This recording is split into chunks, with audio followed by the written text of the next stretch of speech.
अगर आप SS music से जुड़े रहना चाहते हैं तो इस चैनल को सब्सक्राइब करें और बेल आइकन को दबाना ना भूलें।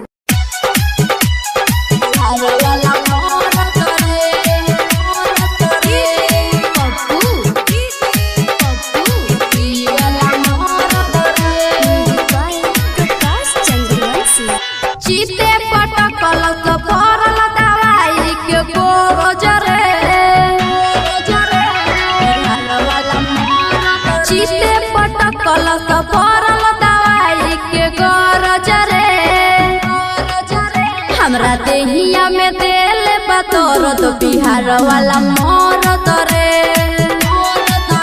हमरा देहिया में दिल बतौर तो यूपी वाला मोर तरे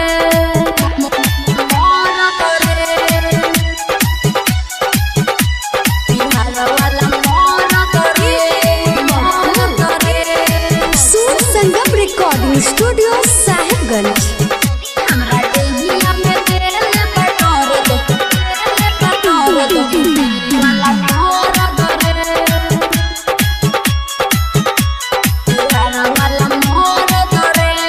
धैले बका की लावता नापी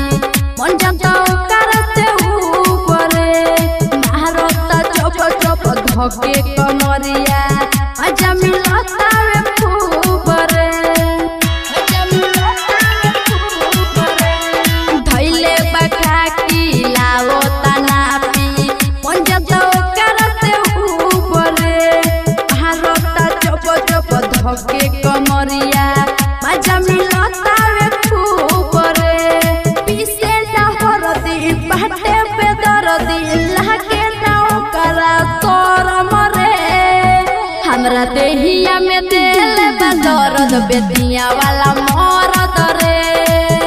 हमरा देहिया में दिल बदरद दीवाना वाला मोर तरे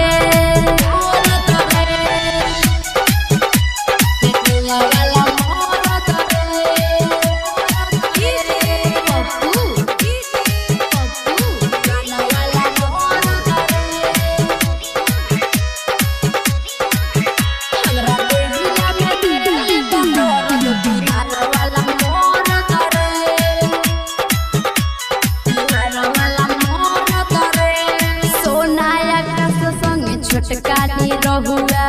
कहे करह दिहल साथी हो राजा प्रकाश सुन बारे कसाई जिंदगी के पहले बर्बादी हो जिंदगी के पहले बर्बादी हो सोना आकाश संगे छोटकानी रहुआ कहे करह दिहल साथी हो राजा प्रकाश सुन बारे कसाई जिंदगी के पहले